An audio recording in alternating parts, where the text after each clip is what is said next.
The emergency klaxons echoed through the crystalline halls of the Draconian Council chambers, their piercing wails cutting through the ancient silence like claws through silk. Elder Vorthack's massive golden form coiled around the central podium, his emerald eyes burning with a fury that could melt starships. Steam rose from his nostrils as he surveyed the gathering of dragon lords, each one representing a different clan from across the galaxy. 12 hatchlings. Vorthack's voice boomed, reverberating off the diamond walls.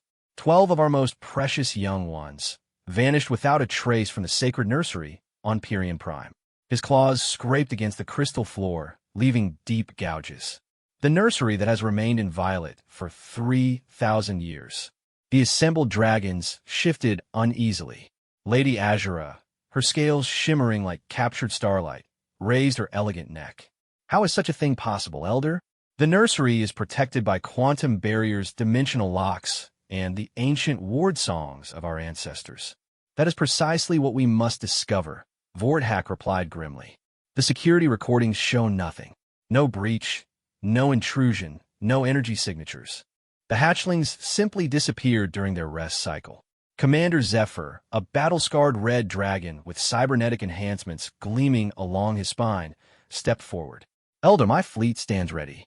We can begin sector-by-sector sweeps immediately. No stone in the galaxy will remain unturned.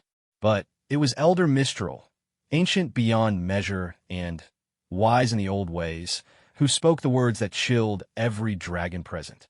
What if this is not the work of any known species? What if something new walks among the stars? The thought hung in the air like poison. Dragons were apex predators, the undisputed masters of their corner of the galaxy.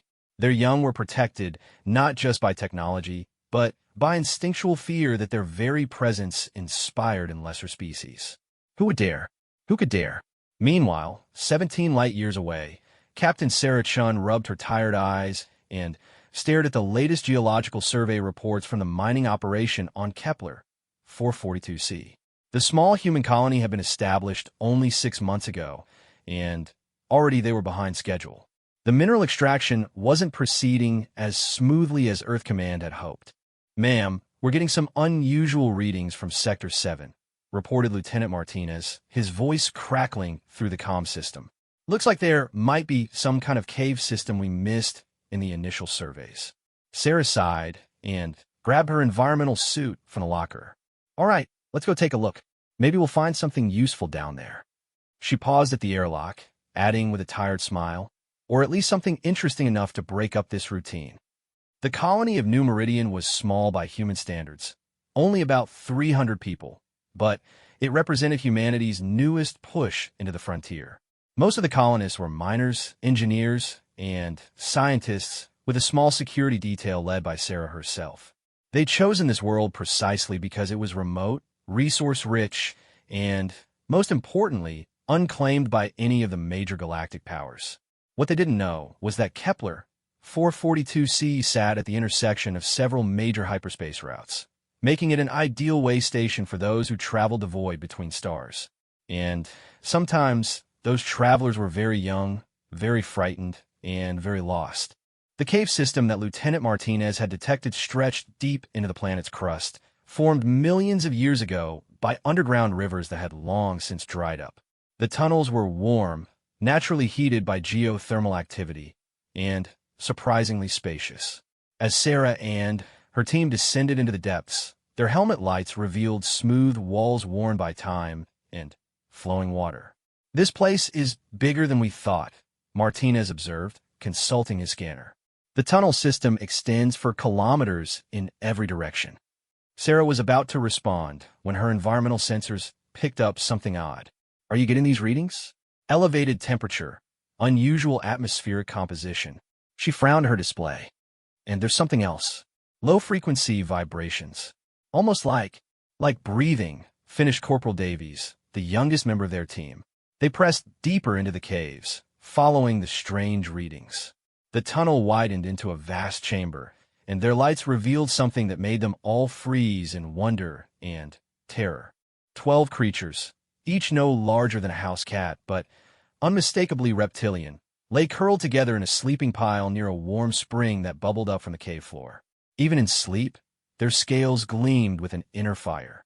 Their tiny chests rose and fell in perfect synchronization, and occasionally one would shift, revealing delicate wings folded against their backs. They were beautiful, alien, and completely impossible. "Dear God," Sarah whispered, barely audible through the comm system. "What are they?" Sarah knelt carefully near the sleeping creatures, her scientific training warring, with every survival instinct screaming at her to retreat. The creatures were clearly juveniles of some unknown species, but there was something about their bone structure, the way their scales caught and reflected light, that seemed almost regal. "Martinez, start recording everything," she whispered into her comm, "and Davies, keep watching our six. I have a feeling we're not alone down here." Dr. Elena Vasquez, the colony's xenobiologist, arrived within the hour, nearly breathless from her rapid descent into the cave system. She'd insisted on coming despite Sarah's protests about potential danger. Now, crouched beside the sleeping beings, Elena's eyes shone with scientific fascination. "Captain, these aren't just any alien juveniles," Elena said, her scanner humming as it analyzed the creatures. "Look at these readings. Cranial capacity relative to body size is enormous. Bone density suggests they'll grow to massive proportions. And these cellular structures." She paused, double-checking her scanner. "They're processing energy in ways I've never seen before." One of the creatures stirred, revealing bright copper-colored eyes that seemed far too intelligent for something so small. It looked directly at Sarah, tilted its head curiously, then made a soft chirping sound that somehow conveyed both greeting and question. Sarah started. "Try to communicate." "Yes." Elena's voice was barely a whisper. "Captain, I think we're looking at baby dragons." The word hung in the cave air like a physical presence. Dragons. Every human in the galaxy knew the stories, the legends passed down from the first deep space explorers who'd encountered the great reptilian beings that ruled vast swaths of known space. Ancient, powerful, and absolutely not to be trifled with. "If these are dragon hatchlings," Sarah said slowly, "then where are their parents? And why are they here, alone, on our little mining world?" As if in response to her question, the copper-eyed hatchling stood and stretched, revealing tiny but perfect dragon proportions. It padded closer to Sarah, apparently unafraid, and made another soft sound. This time, the sound was followed by something extraordinary. A brief mental image flashed in Sarah's mind. She saw vast ships moving through hyperspace, felt confusion and fear, then a sensation of falling, of being lost in dark tunnels. "Did you feel that?" Elena gasped. "It's trying to show us what happened." Over the next few hours, more members of New Meridian's small population made their way to the caves. Word had spread quickly through the close-knit community, and soon the chamber hosted an unlikely gathering of miners, engineers, and scientists, all watching in amazement as 12 dragon hatchlings slowly awakened and began to explore their surroundings. The hatchlings seemed remarkably adaptable and curious. They investigated the humans' equipment with careful attention, apparently understanding that these strange bipedal beings meant no harm. Several of the creatures began following colonists around, chirping and sharing brief mental impressions, images of hunger, comfort, safety, and, gradually, something that felt remarkably like affection. "They're bonding with us," observed Dr. Vasquez as a small green-scaled hatchling curled up in her lap like an oversized cat. "In dragon culture, from what we know of it, bonding is extremely significant. It typically only happens between dragons and their chosen mates or their offspring." Tom Bradley, the colony's chief engineer, found himself with 2 hatchlings perched on his shoulders as he worked to set up better lighting in the chamber. "They're smart," he reported to Sarah. "Really smart. This little guy here," he gestured to a blue-scaled creature, "actually helped me route the power cables. Seemed to understand exactly what I was trying to do." But it was Sarah herself who experienced the most profound connection. The copper-eyed hatchling had claimed her as its particular human, rarely leaving her side, and sharing increasingly complex mental impressions. Through these communications, she began to piece together what had happened. The hatchlings had been aboard a dragon transport vessel, possibly being moved from one nursery to another. Something had gone wrong during the hyperspace jump. Mechanical failure, navigation error, or perhaps even sabotage. The young dragons had been placed in emergency pods, but the pods had malfunctioned, scattering the hatchlings across several star systems. These 12 had crash-landed on Kepler 442c weeks ago, their pods automatically seeking the warmest, safest location on the planet. The caves had provided exactly what they needed: warmth, shelter, and fresh water. But without adult dragons to care for them, they had been slowly weakening until the humans arrived. "They're getting stronger," Elena reported after 3 days of careful observation. "Their energy levels are increasing, their mental communications are becoming clearer, and they're starting to exhibit more complex behaviors. It's as if our presence, our care, is helping them heal from whatever trauma they experienced." Sarah nodded, absently stroking the copper-scaled hatchling that had taken up permanent residence on her shoulder. "The question is, what do we do now? Their parents must be looking for them. The dragons have one of the most powerful space navies in the galaxy." As if summoned by her words, the comm system in the chamber crackled to life with an urgent message from the colony's orbital sensors. "Captain Shun, you need to see this. We're detecting massive energy signatures approaching the system. Multiple ships moving in formation." Sarah felt her stomach drop. Through her mental link with the hatchling, she sensed sudden excitement mixed with apprehension. The little dragon knew those ships. Family was coming. The question was, would they see the humans as rescuers or as kidnappers? The dragon fleet materialized from hyperspace with the fury of unleashed stars. 47 vessels of crystalline beauty and terrible power arranged themselves in a perfect sphere around Kepler 442c, their presence causing the very fabric of space-time to ripple with barely contained energy. At the center of the formation hung the flagship Eternal Flame, a kilometer-long behemoth that could reduce planets to cosmic dust with a mere thought from its commander. Elder Vorthack's massive form coiled around the bridge's central command nexus, his consciousness interfacing directly with the ship's scanning systems. For weeks they had followed faint traces, energy signatures so subtle that only dragon technology could detect them. The trail had led them here, to this unremarkable world orbiting an unremarkable star. "Scans confirm it, Elder," reported Navigation Master Corvain, his silver scales reflecting the bridge's ambient lighting. 12 distinct hatchling life signs, concentrated in the planet's northern hemisphere. They are alive and surprisingly vigorous. Vorthack's relief was palpable, but it was immediately overshadowed by confusion and growing anger. Vigorous? They should be near death after so many weeks without proper care. What manner of trickery is this? "There's more, Elder." Corvain's voice carried a note of disbelief. "The life signs are intermingled with those of another species. The hatchlings are not alone." The command bridge fell silent except for the low hum of the ship's systems. Through the viewports, Kepler 442c rotated slowly, showing no obvious signs of advanced civilization. Yet somewhere on that world, 12 precious dragon children lived in the company of aliens. "Identify the species," Vorthack commanded, his mental voice sharp enough to cut steel. "Working on it, Elder. The biosignatures are unusual, bipedal, carbon-based, but with remarkably low energy output for a spacefaring race." "There." Corvain paused, double-checking his readings. "Elder, according to our databases, these appear to be humans." A ripple of shock ran through the bridge crew. Humans were known to the Draconian Empire, but barely. They were a young species, barely past their first tentative steps into the galaxy. Technologically primitive by dragon standards, politically insignificant, and generally dismissed as no more threatening than particularly clever insects. "Humans." Lady Azura's mental voice carried a mixture of surprise and disdain. "What would such primitive beings want with our young? Are they holding them hostage?" Down on the planet's surface, Sarah Chun stood in the cave chamber, watching 12 dragon hatchlings play among her colonists like oversized, highly intelligent pets. The copper-scaled one she'd come to think of as Ember sat on her shoulder, its mental presence a warm, comforting weight in her mind. Through their bond, she could feel the approaching storm of draconic fury descending from orbit. "Captain," Lieutenant Martinez called from the cave entrance, his voice tight with barely controlled fear. We're being scanned.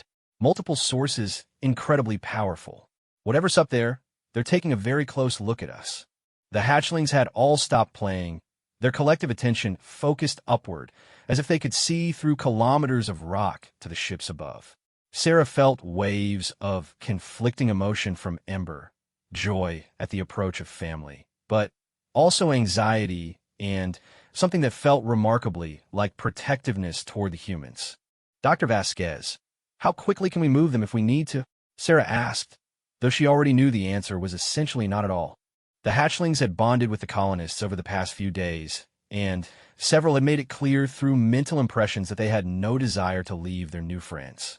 Before Elena could respond, the air in the chamber began to shimmer.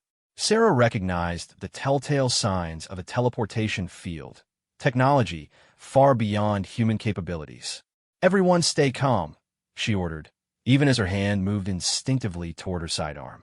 Remember, these are their children. They're probably not here to hurt us.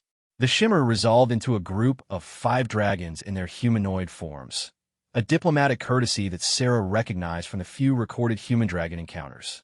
They were tall, elegant beings with scales that seemed to contain captured starlight and eyes that burned with ancient intelligence. The leader stepped forward, and Sarah felt the weight of his attention like a physical force. When he spoke, his voice carried harmonics that made the cave walls resonate.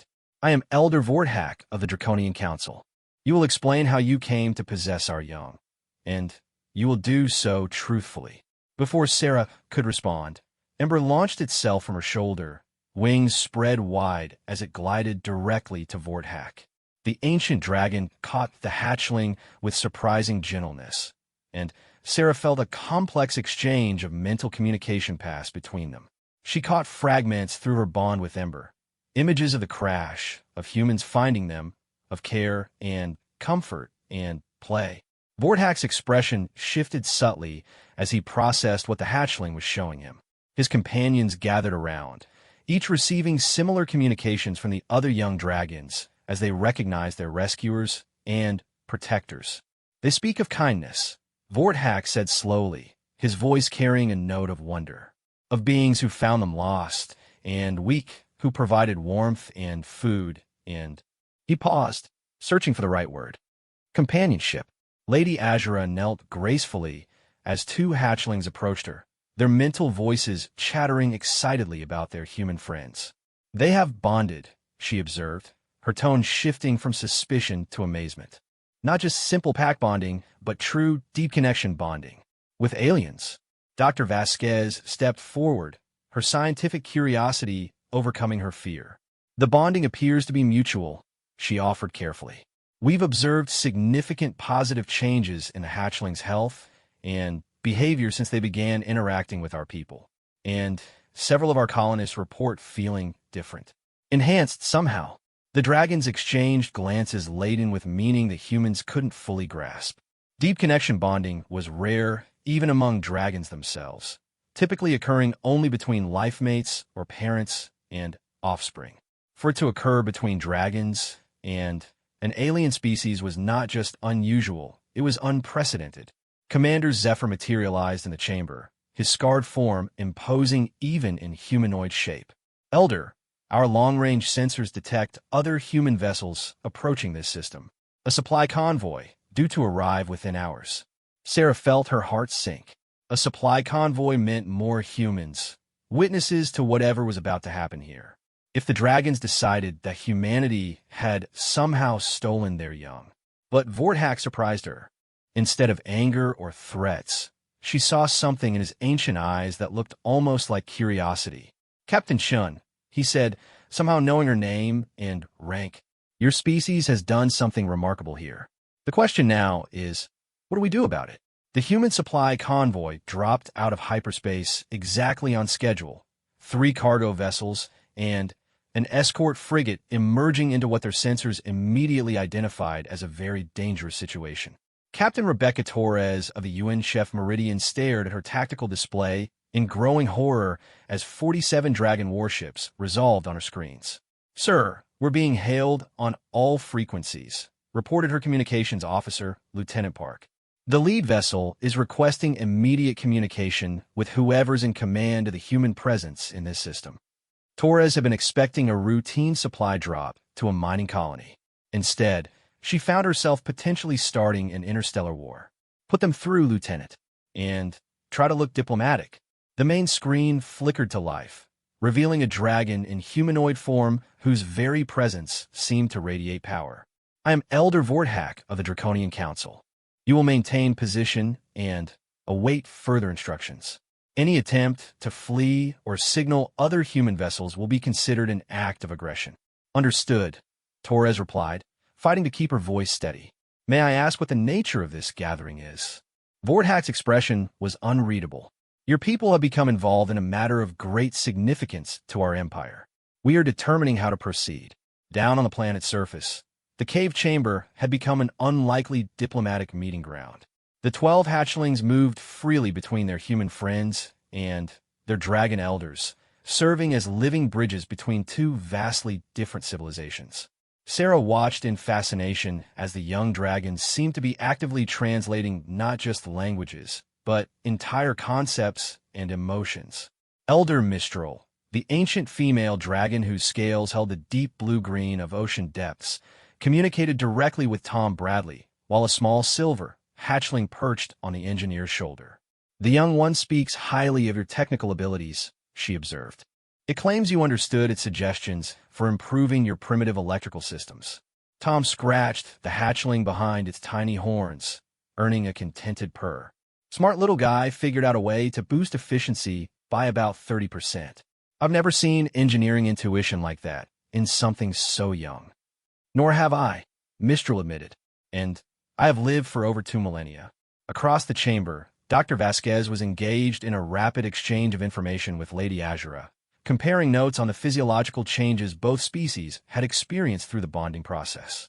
The green-scaled hatchling in Elena's lap served as both translator and demonstration subject, its own health visibly improved through the connection. The cellular regeneration alone is remarkable, Elena explained, showing her scanner readings to the Dragon Lady. But the mental enhancements are even more significant. Our people are thinking faster, making connections they never could before. And the dragons seem to be developing emotional capacities that, though we thought were beyond our species, Azura finished quietly. For 3,000 years, we have believed that deep emotional connection was possible only between dragons. These children are teaching us otherwise. Elder Vorthak found himself in the unprecedented position of needing to completely reconsider fundamental assumptions about his species' place in the universe. The evidence before him was undeniable. 12 dragon hatchlings had not only survived without traditional care, they had thrived. More than thrived. They had evolved, developed new capabilities through their bond with humans. Sarah approached the ancient dragon elder, Ember riding confidently on her shoulder. Elder Vorthak, I need to ask you something important. These children crashed here weeks ago, alone and probably dying. We found them by accident and cared for them because it was the right thing to do. But now I'm wondering, was their crash really an accident? Vorthak's eyes sharpened with interest. Explain your reasoning, Captain Chun. The odds of them landing precisely where we would find them, in exactly the kind of environment they needed to survive, at exactly the moment when we were expanding our cave exploration. Sarah shook her head. I'm a soldier, Elder. I don't believe in that kind of coincidence. Through her bond with Ember, Sarah felt a sudden burst of complex emotion, pride, approval, and something that felt like ancient laughter. The hatchling projected a brief mental image. Vast cosmic forces, patterns too large for individual minds to grasp, and the sense that some things were meant to be. Commander Zephyr materialized beside Vorthak, his expression grim. Elder, we've completed our analysis of the crash site. The emergency pods were not damaged by system failure. Sabotage. Vorthak's mental voice carried cold fury. No, sir. The pods were programmed to fail. Programmed by someone with intimate knowledge of our navigation systems and emergency protocols. The implications hit the chamber like a physical blow. Someone within the Draconian Empire had deliberately endangered the hatchlings, scattered them across space. But why? It was Ember who provided the answer, its young mind apparently able to grasp patterns that even ancient dragons missed. Through its bond with Sarah, it projected a complex series of images and concepts: the growing isolation of the dragon species, their gradual withdrawal from galactic affairs, and the slow stagnation that came from believing themselves superior to all other life forms. Someone wanted us to find them, Sarah said slowly, working through the implications. Someone wanted dragons and humans to meet under exactly these circumstances. Lady Azura's mental voice was barely a whisper. The prophecy of convergence. I thought it was myth. What prophecy? Sarah asked. Elder Mistral answered, her ancient voice heavy with the weight of forgotten knowledge. It speaks of a time when our species will find new purpose through unity with those we once dismissed as lesser beings. When our young will teach us to see the universe through different eyes.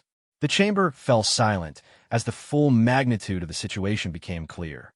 This wasn't just about 12 lost hatchlings. This was about the future of 2 entire species and possibly the galaxy itself.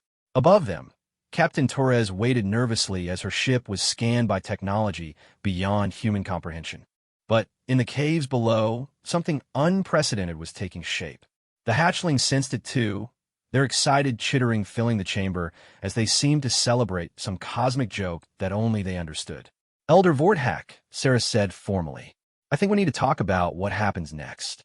The ancient dragon looked at her with new respect. Indeed we do, Captain Shun. Indeed we do. 6 months later, the caves beneath New Meridian had been transformed into something unprecedented in galactic history, a joint dragon-human research facility. What had begun as a simple mining colony was now the site of the most significant interspecies collaboration anyone could remember.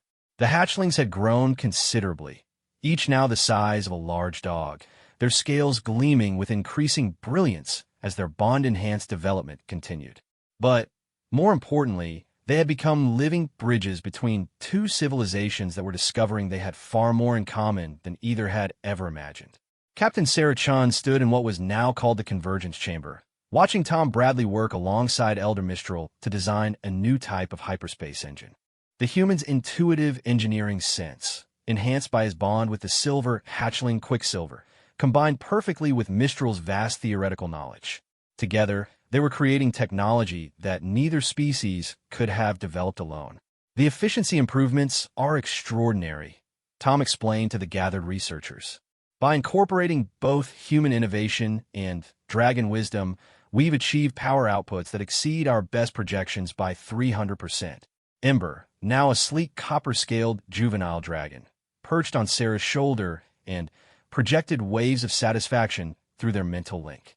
The little dragon had appointed itself as chief coordinator between the species, its natural charisma making it remarkably effective at facilitating communication. Dr. Elena Vasquez emerged from the medical wing of the facility, practically glowing with excitement. Sarah, you need to see the latest test results. The bond-enhanced humans aren't just thinking faster. We're actually developing new neural pathways. Our brains are literally evolving. And the dragons? Sarah asked. Even more remarkable. They're developing what we can only call emotional intelligence on a level they've never experienced before. Elder Vorthak told me yesterday that he's begun to understand concepts like empathy and compassion in ways that 3,000 years of existence never taught him. The transformation hadn't been limited to just the original colonists and the dragon rescue team. Word had spread through both civilizations about the remarkable discoveries being made on Kepler 442c. Human scientists and dragon scholars had begun arriving weekly, drawn by reports of breakthrough after breakthrough in fields ranging from quantum mechanics to xenopsychology. But perhaps the most significant change was happening on a political level. The Draconian Council, traditionally isolationist and convinced of their own superiority, had begun reaching out to other species for the first time in centuries. Humanity, suddenly, elevated from cosmic insignificance to the dragon's newest partners, found themselves invited to participate in galactic affairs that had previously been far beyond their reach. Captain Shun called Commander Zephyr as he entered the chamber.